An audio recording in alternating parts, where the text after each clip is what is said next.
बिस्मिल्लाहिर्रहमानिर्रहीम। ज़रा तसव्वुर करें कि एक अजीम उल शान सल्तनत जहाँ हर गली खुशबू देती थी इल्म व फ़न की, जहाँ मकतबे जगमगाते थे, मस्जिदों से अजान की आवाज़ें गूंजती थी, जहाँ मुसलमानों का वक़ार था, हिकमत थी, सियासत थी, और फिर एक दिन वो सब कुछ रेज़ा रेज़ा हो गया।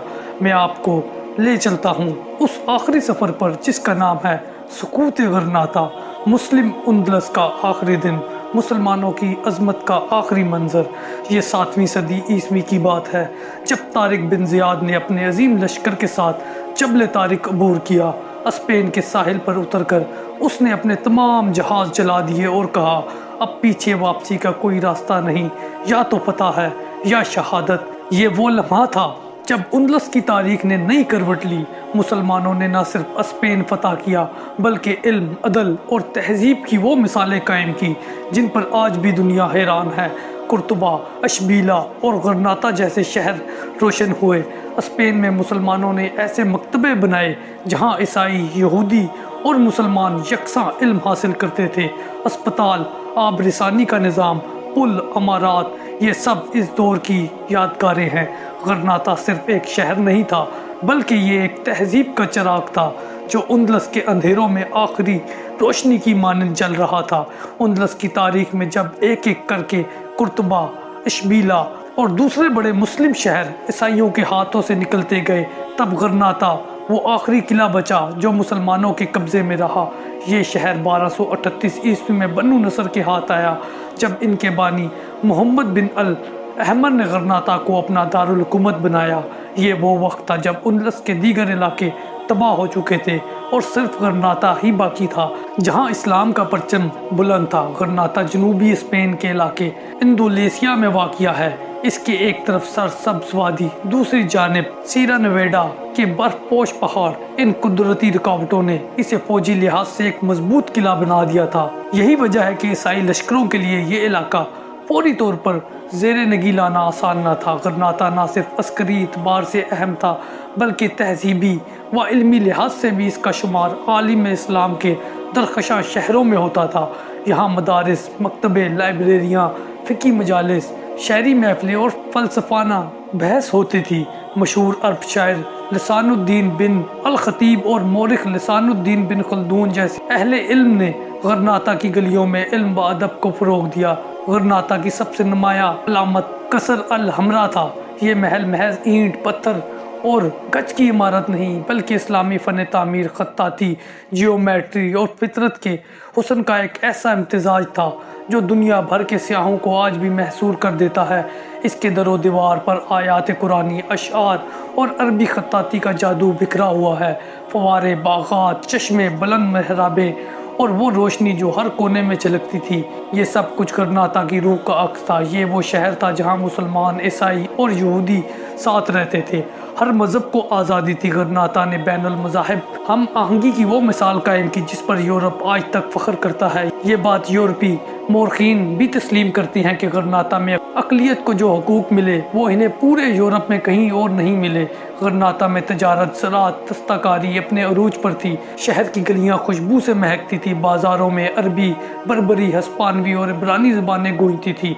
कपड़ा साजी, हथियार साजी, शीशा गरी और ज़रूरी अजनास के मैदान में ये शहर यूरोप का मुकाबला कर रहा था। ताहम इतने हुस्न व जमाल के बावजूद गरनाता अंदर से कमज़ोर हो चुका था। बनु नसर की हुकूमत में दरबारी साजिशें, भाई भाई की मुखालफत और इक़्तिदार की जंगें जारी थी। गरनाता के हुक्मरान अपने महलात की ज़ेब व ज़ीनत में गुम थे और दुश्मन की साजिशें आहिस्ता आहिस्ता शहर के दरवाजे तक पहुँच चुकी थी। जब गरनाता में इस्लामी तहजीब अपनी आखिरी सांसें ले रही थी, उस वक्त यूरोप के शुमाली इलाकों में एक नई लहर उठी, एक सियासी, मजहबी और अस्करी लहर जिसका मरकज़ था सलीबी जज्बा। सलीबी जंगें बज़ाहिर मशरिक़ वस्ता में ख़त्म हो चुकी थी लेकिन ईसाई दुनिया के दिल में अभी तक एक चिंगारी सुलग रही थी। उंदलस पर मुसलमानों का कब्ज़ा यूरोप के क़ल्ब में एक धब्बा है। ये जज्बा ख़ास तौर पर ईसाई उलमा, पादरी और मजहबी रहनुमाओं में परवान चढ़ रहा था। इनके नज़दीक गरनाता की इस्लामी हुकूमत ख़ुदाई निज़ाम के ख़िलाफ़ थी और इसे ख़त्म करना एक मजहबी फरीज़ा। उंदलस के शमाल में दो बड़ी ईसाई सल्तनतें थीं। नंबर 1 आरागोन जिसका बादशाह था फर्डिनेंड, नंबर 2 कास्टेल जिसकी मलका थी इजाबेल, ये दोनों रियासतें अलग-अलग थी, लेकिन मुसलमानों के खिलाफ नफरत इन दोनों को करीब ले आई और फिर तारीख का एक फैसला कुन मोड़ आया। फर्डिनेंड और इजाबेल की शादी ये महज एक शादी नहीं थी, बल्कि ईसाई स्पेन के इत्तेहाद की बुनियाद बनी। इन दोनों ने अपनी सल्तनतों को जोड़कर एक ज़बरदस्त अस्करी कुव्वत कायम की, जिसे बाद में मुत्तहिदा हिस्पानिया का नाम दिया गया। इस जोड़े ने अपने अहद में सबसे बड़ा वादा ये किया कि हम गरनाता की इस्लामी हुकूमत को ख़त्म करेंगे, वहाँ सलीब लहराएंगे और इस्लाम का नाम और निशान मिटा देंगे। इस वादे को कैथोलिक चर्च, पापाई रोम और दीगर यूरोपीय बादशाहों की मुकम्मल हमायत हासिल थी। ये एक मजहबी और सियासी ऐलान जंग था मुसलमानों के खिलाफ। फर्डिनेंड और इजाबेल ने इस मिशन के लिए गैर मामूली तैयारी की। यूरोप भर से सलीबी जंगजू, ताजिर और किराए के सिपाही बुलाए गए। कैथोलिक चर्च ने माली इमदाद के लिए निजात उंदलस के नाम पर चंदा मुहिम शुरू की। स्पेन के अमीर घरानों से ज़र, सोना और असला इकट्ठा किया गया। चंद जदीद तरीन मंजी के तोपें, आतिशगीर मवाद तैयार किया गया जो मुसलमानों के किलों को तोड़ने में इस्तेमाल होना था। यह फौज सिर्फ ताकतवर नहीं थी, बल्कि मजहबी जुनून से लबरेज थी। इनके झंडों पर सलीब बनी हुई थी और इनके सिपा सलार हर जंग को खुदा की रजा समझकर लड़ते आए थे। यूरोपीय हुक्मरानों को अच्छी तरह मालूम था कि गरनाता को बाहर से फतह करना मुश्किल है जब तक अंदर से इसे कमज़ोर ना किया जाए। इसी मकसद के लिए जासूस गरनाता के दरबार में दाखिल किए गए। बनु नसर ख़ानदान के दाखिली इख्तलाफात को खूब हवा दी गई। अबू अल हसन और अल ज़गल और अबू अब्दुल्ला के दरमियान इक़्तिदार की कशमकश को इस्तेमाल किया गया। कई मुसलमान सरदारों को रिश्वत और ज़मीनों के वादे देकर बागी बनाया गया। यानी जंग सिर्फ मैदान में नहीं लड़ी जा रही थी, गरनाता को पहले अंदर से तोड़ा जा रहा था। पहली बार यूरोप की कई बड़ी सल्तनतें सिर्फ एक मकसद के लिए इकट्ठी हुई। ये नज़रियाती इत्तेहाद था, सिर्फ सरजमीन की जंग नहीं बल्कि तहजीबों का तसादुम। गरनाता इस जंग में एक किला नहीं बल्कि इस्लामी तमद्दुन का आखिरी मोर्चा था। ये सब कुछ उस वक्त हो रहा था जब गरनाता के बादशाह अबू अब्दुल्ला अपने तख्त, ताज और साजिशों में उलझा हुआ था। शहर के अंदर इख्तलाफ और बाहर दुश्मन का तूफान था, और यूं वो लम्हा आ पहुंचा जब गरनाता का चिराग बुझने वाला था। और फिर जब दुश्मन की तलवारें गरनाता के हर दर दीवार पर साया फगन हो रही थी, जब सलीबी लश्कर हर सिमत से शहर को घेर चुके थे, जब कसर अल हमरा की दीवारों के इस पार खून की खुशबू आने लगी थी, तब गरनाता के ताज पर एक ऐसा शख्स बैठा था जिसके हाथ में इक़्तिदार तो था मगर दिल में खौफ और जहन में शक। इसका नाम था अबू अब्दुल्ला मोहम्मद अल सानी अशर, जिसे तारीख में अबू अब्दुल्ला अल सगीर या अबू अब्दल के नाम से जाना जाता था। एक हसीन, तालीम याफ्ता मगर कमज़ोर बादशाह। अबू अब्दुल्ला एक खूबसूरत, नर्म खो और ज़ौक़ रखने वाला इंसान था। इसने बेहतरीन तालीम हासिल की थी, फ़नून लतीफ़ा, शायरी, फ़लसफ़ा और तारीख़ से वाकिफ़ था, मगर वो सलाहियत नहीं रखता था जिसकी उस वक्त गरनाता को सबसे ज़्यादा ज़रूरत थी। सियासी हिकमत, अस्करी महारत और फ़ैसला कुन की आदत। जब उसकी आंखें दुश्मन की फ़ौजी ताकत देखती थी तो वह लरज़ जाता था। जब वो अपने दरबार की साजिशें सुनता तो वह बिखर जाता था। वो एक बादशाह था मगर जैसे तख्त पर कोई मेहमान हो, अपनी ही सल्तनत में अजनबी था। अबू अब्दुल्ला का सबसे बड़ा इम्तिहान सिर्फ ईसाई दुश्मन ना थे बल्कि उसका अपना ख़ानदान सबसे बड़ा दुश्मन था। इसके वालिद अबू अल हसन अली, जिसे गरनाता के लोग मौलाई हसन कहते थे, अब भी इक़्तिदार का ख्वाहिशमंद था। इसके चचा अबू अब्दुल्ला अल ज़गल, जिसका लक़ब ही चालाक था, सल्तनत के एक बड़े हिस्से पर काबिज़ था। कसर अल हमरा की फसीलों के अंदर दरबारी साजिशें चल रही थी। सरदार एक दूसरे के खिलाफ खंजर तेज कर रहे थे और उल्मा बेबस बने बैठे थे। अबू अब्दुल्ला की हुकूमत ज़्यादातर जज्बे, वादों और खाम ख्याली पर कायम थी। वो अवाम से उम्मीदें बांधता मगर इनके सामने झूठी तसल्लियों के सिवा कुछ न रख पाता था। तारीख के कई गैर जानिबदार मौरखीन ये मानते हैं कि अबू अब्दुल्ला ने फर्डिनेंड और इजाबेल से खुफिया राब्ते भी किए। कई मौके पर उसने सुलह की कोशिश की, यहाँ तक कि कुछ इलाकों को आर्जी तौर पर ईसाइयों के हवाले करने पर भी तैयार हो गया, सिर्फ इसलिए कि इसका अपना इक़्तिदार बचा रहे। ये वो वक्त था जब मुसलमानों को एक तारिक बिन ज़ियाद, एक अब्दुर्रहमान अल दाखिल या एक सलाहुद्दीन अयूबी की ज़रूरत थी, मगर गरनाता की किस्मत में सिर्फ अबू अब्दुल्ला आया। एक कमज़ोर दिल और बिखरा हुआ शहर। अबू अब्दुल्ला के अंदर वो क़ुव्वत इरादी नहीं थी कि वो शहर को जोड़ सके। वो खौफज़दा था और खौफ हमेशा फ़ैसला साजी का दुश्मन होता है। एक वक्त ऐसा भी आया कि इसके सिपह सलार बगैर लड़े किला छोड़ने लगे। अवाम शहर छोड़कर पहाड़ों में छुपने लगी। फौज में बदली फैल गई। मस्जिदों में लोग रो रो कर दुआएं मांगने लगे, मगर हाथों में तलवार नहीं थी। ओ अबू अब्दुल्ला, वो या तो दरबार की नशिस्तों में मशवरे करता था या कसर अल हमरा की बुलंद छत से सलीबी लश्करों की सफ़े गिना करता था। यही वो लम्हा था जब गरनाता ने अपनी आखिरी सांसें लेना शुरू की और तारीख एक नए बाप के लिए तैयार हो रही थी, जिसमें महासरा, जंग और बाला आखिर सुकूत होना था। ये रबीउल अव्वल 897 हिजरी सितंबर 1491 का ज़माना था, यानी मौसम सरमा की सर्द हवाएं गरनाता की फसीलों से टकरा रही थी। पहाड़ों पर बर्फ़ जमी हुई थी और आसमान पर बादल छाए हुए थे, मगर इन सब से बढ़कर एक और साया था जो पूरे शहर पर छाया हुआ था, मौत का साया। फर्डिनेंड और इजाबेल की मुत्तहिदा ईसाई फौज ने गरनाता को चारों तरफ से घेर लिया। खैमों का एक समंदर शहर के गिर्द बस गया था। हर खैमे पर सलीब लहरा रही थी, हर सिपाही के सीने में सलीबी जज्बा धड़क रहा था और हर तोप का रुख गरनाता की दीवारों की तरफ था। शहर कैद में मगर आजान जिंदा। गरनाता अब एक किला बन चुका था, दरवाजे बंद, रास्ते बंद, खुराक और दुआएं नापैद, मगर मस्जिदों से अजानों की आवाज़ें अब भी आती थी। उलमा, सूफिया और अवाम रोज़ाना मैदानों में नफल नमाजें पढ़ते, इज्तिमाई दुआएं होती और बुजुर्ग कह रहे थे, हमसे पहले उनलस का हर शहर गिरा, अब ये आखिरी किला है। यहाँ से हटने का मतलब है कि यहाँ से इस्लाम का खात्मा हो जाए। फर्डिनेंड की फ़ौज ने गरनाता के इतराफ़ में मुस्तकिल किले बना लिए, रसद की लाइनें मजबूत की और मंजी के आतिशगीर मादा और जदीद यूरोपीय असला गरनाता पर बरसाना शुरू कर दिया। गरनाता की दीवारों पर धमाके होने लगे, आसमान सुर्ख हो गया और ज़मीन लरजने लगी, मगर शहर के लोग डटे रहे। शहर के अंदर हालात अबतर से अबतर होते जा रहे थे।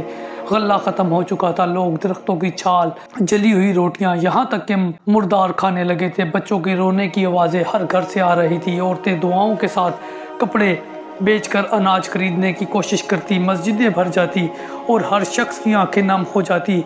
अबू अब्दुल्ला की खामोशी और कसर अल हमरा में अबू अब्दुल्ला खामोश, खौफज़दा और बेबस बैठा था। कभी दरबारियों से मशवरा करता, कभी किले की बुलंदियों से ईसाई खैमे देखता और कभी तन्हा खड़े होकर आंखों से बहते आंसू छुपाता। वो एक बादशाह था, मगर अब इसके पास कोई रास्ता ना बचा था। गरनाता अब आखिरी मरहले में दाखिल हो चुका था। लोगों की जिस्मानी ताकत खत्म हो रही थी, रूहानी हौसला लोगों में लरजने लगा था और दुश्मन दरवाजे पर मुसलसल दस्तक दे रहा था। बाला आखिर वो दिन आ गया, वो दिन जब कसर अल हमरा की फसीलों से अजान की गूंज मुद्दम हो चुकी थी, जब गरनाता की गलियां खाली हो चुकी थी, जब घरों में भूख, दरो दीवार में सिसकियां और किले में खामोशी बसी हुई थी। अबू अब्दुल्ला को अब यकीन हो चुका था, मजीद मज़ाहमत मुमकिन नहीं। मुहासरा ख़त्म होने का एक ही रास्ता था कि हथियार डाल दिए जाएं। मुज़ाकरात की शुरुआत फर्डिनेंड और इजाबेल ने गरनाता के दरवाजे पर यह पैगाम भेजा, अगर तुम पुरअमन तरीके से शहर हमारे हवाले कर दो तो हम वादा करते हैं तुम्हारे दीन को ना छेड़ा जाएगा, मस्जिदें बाकी रहेंगी, कुरान महफूज होगा, तुम्हारी जान व माल और इज़्ज़त व आबरू को मान दी जाएगी। इस सब के बाद अबू अब्दुल्ला के दरबारी दो हिस्सों में बट गए। कुछ ने कहा अब लड़ने का फ़ायदा नहीं, अवाम मज़ीद नहीं सह सकते, और कुछ ने कहा ये वो वक्त है कि शहादत का रास्ता अख्तियार किया जाए और इस्लाम सर झुकाने के लिए नहीं आया, मगर फ़ैसला सिर्फ एक शख्स के हाथ में था, अबू अब्दुल्ला।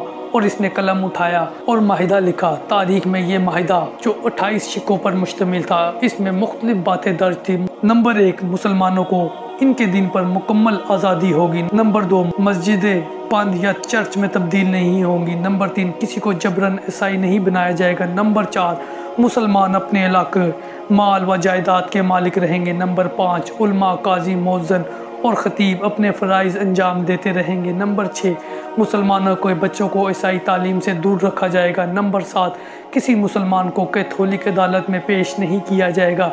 ये सब कुछ कागज़ पर लिखा गया, दस्तखत हुए, वादे किए गए और गरनाता के दरवाजे खुल गए। गरनाता की सुपुर्दगी का दिन 2 जनवरी 1492 थी। ईसाई लश्कर के सिपा सलार शाह फर्डिनेंड और मलका इजाबेल मुकम्मल शाही लिबास में, हाथों में सलीब थामे, अपनी पूरी फौज के साथ गरनाता में दाखिल हुए। गरनाता का इस्लामी परचम उतार लिया गया, कसर अल हमरा की छत पर सलीब गाड़ दी गई। शहर की गलियों में ईसाई बैंड बजाने लगे और मुसलमानों को हुक्म दिया गया कि वो घरों के अंदर रहें।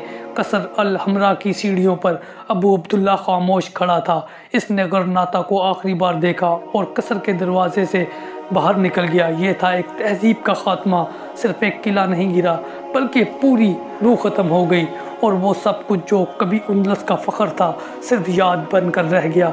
गरनाता अब एक ईसाई सल्तनत का हिस्सा बन चुका था, शाही माइदा हो चुका था।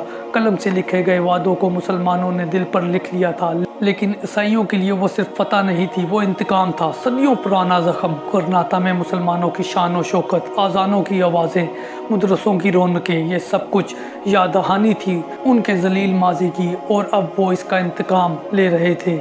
माहदे के खिलाफ वर्जी का आगाज़ महज चंद हफ्तों में शुरू हो गया और वादों का खून होना शुरू हो गया। मस्जिदों पर ताले लगने लगे, अज़ानें बंद कर दी गई, कुरान को ज़ब्त किया जाने लगा, उलमा को कैद किया जाने लगा, खतीबों पर पाबंदियाँ लगी, इस्लामी किताबें जमा कर कर नजर आतिश की गई। जब मुसलमानों ने सवाल किया ये वादों की खिलाफ वर्जी क्यों हो रही है, जवाब मिला ये सल्तनत की ज़रूरत है। तमाम मजहब की जगह अब ईसाइयत लेगी। मुसलमानों के घरों की तजलील, ईसाई फौजियों को हुक्म दिया गया कि हर मोहल्ले में घूमो, मुसलमानों के घरों में दाखिल होकर देखो, अगर कोई खुफिया नमाज पढ़ता पाया गया तो इसे जिंदा जला दो। ख़वातीन के पर्दे नोचे गए, मर्दों को ज़बरदस्ती चर्च बुलाया गया, बच्चों को अलग करके ईसाई तालीम दी जाने लगी। कौन मुस्लिम है की शिनाख्त पर हज़ारों लोगों को बेगुनाह कत्ल किया गया। जिन मुसलमानों ने ज़ाहिरन ईसाइयत कबूल कर ली इन्हें मोरिस्कोस कहा गया, लेकिन वो कभी ईसाइयों की नज़रों में काबिल एतमाद ना बने और ना वो मुसलमान कहला सके। इन पर मुसलसल निगरानी रही,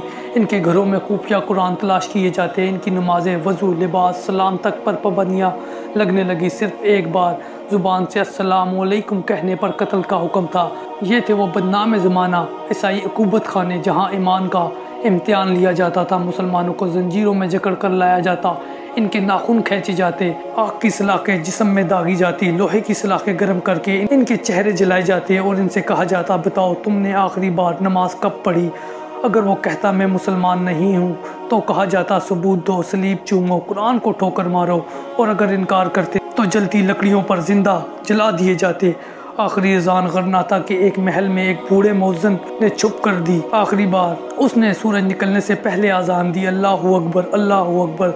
लेकिन एक सिपाही ने सुन लिया, इसे घसीट कर किले की फसील पर लाया गया और अवाम के सामने कहा गया यह है गरनाता की आखिरी अजान, अब देखो अपना अंजाम, और इसे फसील से नीचे फेंक दिया गया। उस दिन गरनाता के तरो दीवार ने आखिरी बार अल्लाहु अकबर सुना होगा।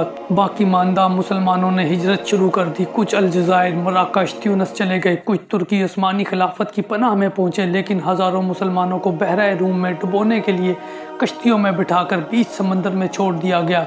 कुछ भूखे मर गए, कुछ ईसाइयत कबूल करने पर मजबूर हो गए और कुछ गरनाता की ज़मीन में दफन हो गए, वहीं जहाँ इनके आबाओ अजदाद ने तमद्दुन की बुनियाद रखी थी। एक दिल चीर देने वाली याद, एक माँ अपनी बच्ची को खिड़की से दूर हटाते हुए कहती है बेटी आवाज़ ना निकालना, कहीं कोई सुन ना ले कि हम मुसलमान हैं, और बच्ची जवाब देती है अम्मी हम तो हैं लेकिन बोलने का हक भी छिन गया है। ये थी गरनाता की अजियत भरी दास्तान, जहाँ मायदा तो हुआ था लेकिन अमन ना मिला, जहाँ फतह तो हुई थी मगर इंसानियत हार गई। गरनाता सिर्फ शहर नहीं था, वो मुसलमानों के ख्वाबों की आखिरी दीवार थी, और जब वो गिरी तो सिर्फ दीवार ना गिरी, एक तहजीब दफन हो गई। गरनाता एक नाम नहीं, ये सदियों की मेहनत, इल्म, तहजीब और रूहानियत का वो ताज था जो मुसलमानों ने उंदलस की पेशानी पर सजा रखा था। ये वो ज़मीन थी जहाँ आज़ान की आवाज़ें दरिया के पानियों में गूंजती थी, जहाँ मदारिस में साइंस, फ़लसफ़ा, फ़िक़ा और अदब के दीप जलते थे, जहाँ मामारों ने कसर अल हमरा जैसे ख्वाब तख्लीक किए, जहाँ मुसलमान, ईसाई और यहूदी एक दूसरे के साथ रहते थे और इल्म बांटते थे, तरक्की करते थे। लेकिन जब गरनाता गिरा, सिर्फ किला ना गिरा, एक तहजीब, एक तर्ज ज़िंदगी और एक रूहानी शनाख्त को मिटा दिया गया। गरनाता की कहानी हमें याद दिलाती है कि फतूहात की असल हिफाजत इल्म, इत्तेहाद और तक़वे से होती है, सिर्फ तलवार से नहीं। कौमों को इल्म व अदल ही दुआम देता है कि अगर मुसलमान कुरान से दूर हो तो कसर अल हमरा भी इनका तहफ़्फ़ुज़ नहीं कर सकता। आज कसर अल हमरा में हज़ारों से आते हैं, वो सुतूनों को छूते हैं, दीवारों पर कुंदा अरबी आयात को देखते हैं, लेकिन इन्हें ये मालूम नहीं कि इन लफ्ज़ों के पीछे कितने मासूमों का खून, कितनी माओं की आहें और कितने बच्चों की चीखें दफन हैं। गरनाता में मुसलमानों ने ना सिर्फ ज़मीन खोई, उन्होंने अपना वक़ार, अपना कलमा और अपनी शनाख्त भी गंवाई। अल्लाह हमें भी तारीख़ से सीखने की तौफ़ीक दे और हमें भी वो उम्मत बनाए जो इल्म, अदल और ईमान की रोशनी से ज़माने को फिर से मुनव्वर कर सके। आमीन या रब्बिल आलमीन। ये थी सुकूत गरनाता की कहानी, जहाँ ख्वाब बिखरे, अज़ियतें लिख दी गई और दीवारों ने आखिरी अजान के बाद हमेशा के लिए खामोशी अख्तियार कर ली।